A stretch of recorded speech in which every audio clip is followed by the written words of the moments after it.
नमस्कार मित्रों, आज हम लोग जो साधारण ब्याज की हमारी श्रृंखला चल रही है उसी से संबंधित आगे अलग टाइप के प्रश्नों को आज हम लोग देखेंगे। तो चलिए हम लोग शुरू करते हैं। तो देखिए, इसमें हमारा जो प्रश्न है कि 944 रुपये की राशि 4 वर्ष बाद देय है, यदि भुगतान 4 बराबर वार्षिक किस्तों में देय हो तथा प्रत्येक किस्त पर शेष समय के लिए 12% दर से साधारण ब्याज देय हो तो प्रत्येक किस्त की राशि क्या होगी। तो हमें निकालना है कि अगर किसी भी राशि को हमें यानी किस्तों में देना है तो किस्तों वाले प्रश्नों को हम कैसे सॉल्व करते हैं। यहाँ पर 944 रुपये की राशि है, इसको 4 वर्ष बाद देय है और किस्तों में देना है। तो अब यहाँ पे हम देखेंगे कि जो हमारी प्रत्येक किस्त बनेगी वह कितने की बनेगी और हम इसको कैसे सॉल्व करते हैं। तो यहाँ पर हम देखते हैं कि हम मान लेते हैं कि माना जो हमारी किस्त है, किस्त x रुपए की है। किस्त कितने की है? x रुपए की है। अगर किस्त x रुपए की है, 4 हमको बराबर वार्षिक किस्तों में देना है, तो जो मिश्रधन होगा वो क्या हो जाएगा? x plus x into 12 into 3/100, फिर प्लस x इंटू 12 इंटू ये 3 साल का, फिर ये 2 साल का हो जाएगा, बटे 100 हो जाएगा। फिर प्लस इसी तरह से करेंगे x plus x into 12 into 1/100 हो जाएगा। प्लस जो चौथे वर्ष होगा, 3 वर्ष तक तो ये मिश्रधन देना पड़ेगा। जो चौथे वर्ष हम जमा कर दे रहे तो उस वर्ष ब्याज नहीं लगेगा, केवल जो किस्त होगी x रुपए की उतना ही जमा करना पड़ेगा और एक कुल मिलाकर के कितना है? 944 के बराबर है। ठीक है, अब इसको हम सॉल्व कर लेते हैं। तो हमारा यहाँ पर कितना हो जाएगा कि 100x हो जाएगा और ये 36x हो जाएगा। 136x/100 बन जाएगा, प्लस इसी तरह से करेंगे 124x/100 हो जाएगा। इसको करेंगे 112x/100 plus x equal to 944। अब हम इसको सॉल्व कर लेते हैं। यहाँ पे हम एलसीएम में लेते हैं, तो एलसीएम इसका हमारा 100 हो जाएगा, 136, 124, 112 और 100x हो जाएगा। तो देखिए यहाँ पर 36 और 24 कितना हो जाएगा? 36 4 40, 20 60 हो जाएगा, 12 72 हो जाएगा। ठीक है, 1 2 3 4 472 x आ जाएगा। यानी 136x, 124x, 112x और 100x हो जाएगा। 472x/100 हो जाएगा, इक्वल टू हमारा ये 944 के इक्वल हो जाएगा। ठीक है, अब हमें x की वैल्यू निकालना है, तो x हमारा यही रहेगा, 944 इंटू 100 हो जाएगा। ठीक है, और अपान 472 ये आ जाएगा हमारा। अब इसको हम काट देते हैं। देखिए 2 बार चला जाएगा, 2 दूनी 4, 2 14, 2 चौक 472 से कट जाएगा, 2 बार चला जाएगा। तो 100 में 2 से इंटू करेंगे, 200 आ जाएगा। ठीक है, तो हमारी जो किस्त होगी कितने की हो जाएगी? 200 रुपए की हो जाएगी। तो इसमें देखते हैं हमारा कौन सा ऑप्शन सही हो जाएगा।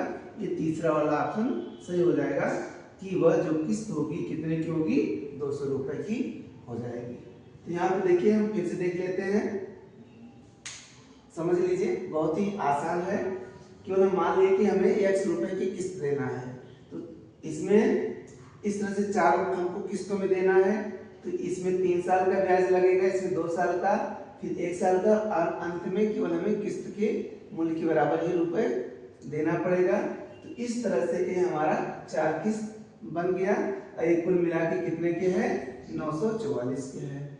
इसको हम सॉल्व कर लिए तो इतना आ गया। अब इसको सॉल्व कर ले तो 200 आ गया, x की वैल्यू 200 हो गई। तो इस तरह से इसका हमारा आंसर तीसरा वाला हो गया, 200 रुपए की किस्त होगी। ठीक है, तो चलिए हम लोग देखते हैं अगला क्वेश्चन।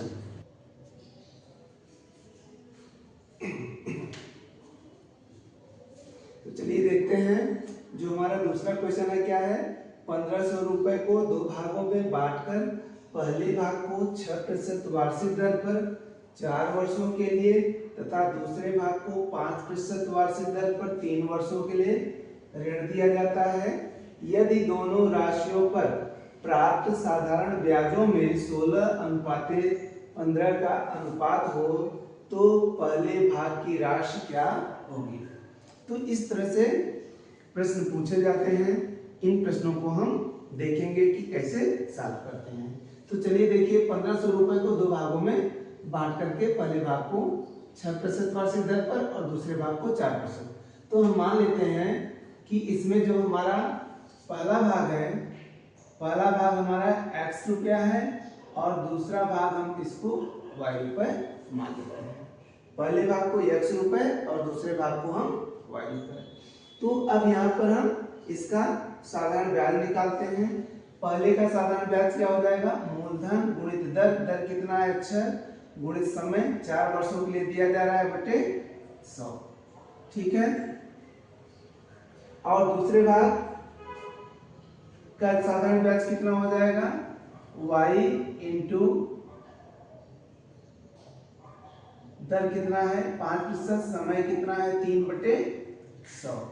पहले भाग का साधारण ब्याज इतना हो गया, दूसरे भाग का साधारण ब्याज इतना हो गया, ठीक है।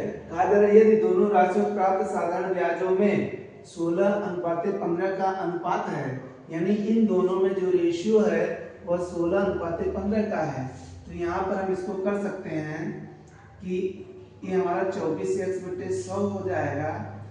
अनुपात मतलब अपान होता है, ये 15y/100 हो जाएगा।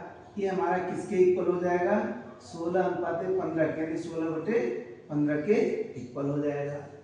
अब यहाँ से हमारा 100 से 100 कैंसिल हो जाएगा, ठीक है।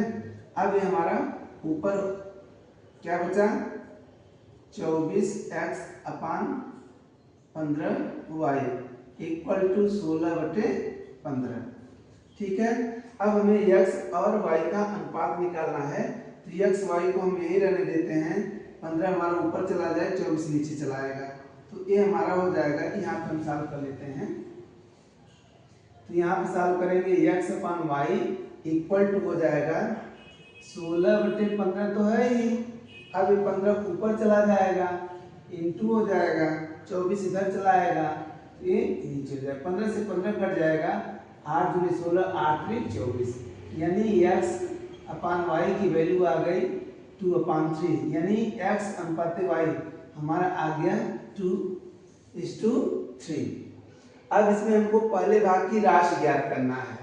तो अगर कोई भी धनराशि दी गई है उसको हमको रेशियो में डिवाइड करना है। जैसे हम आपको एक एग्जांपल समझा देते हैं। मान लीजिए आपके पास 1000 रुपए है, इसको आपको 3:7 के अनुपात में डिवाइड करना है। तो इसका पहला भाग कितना हो जाएगा, तो पहला भाग निकालने के लिए पहला रेशियो अपान दोनों का सम 3 और 7 जोड़ देंगे, ये 10 हो जाएगा, इंटू जितना राशि है 1000 कर देंगे, एक काट देंगे 300 आ जाएगा।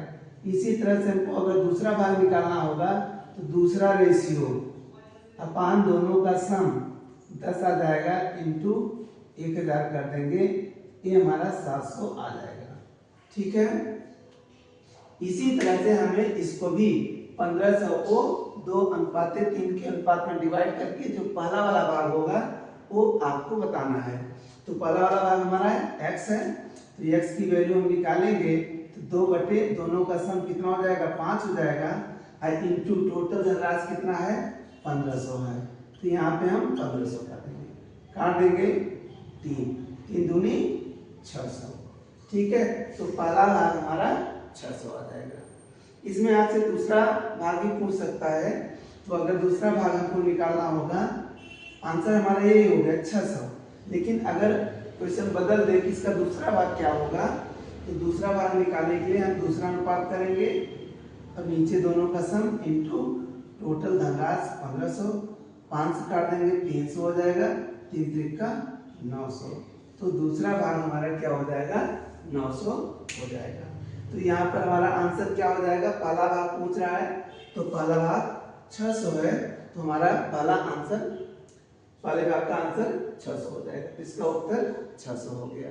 ठीक है, समझ में आ गया होगा, बहुत ही आसान है, बस थोड़ा सा हमको प्रैक्टिस करना है, आराम से आप इसको सॉल्व कर लेंगे। ठीक है, चलिए मिलते हैं अगले वीडियो में। धन्यवाद।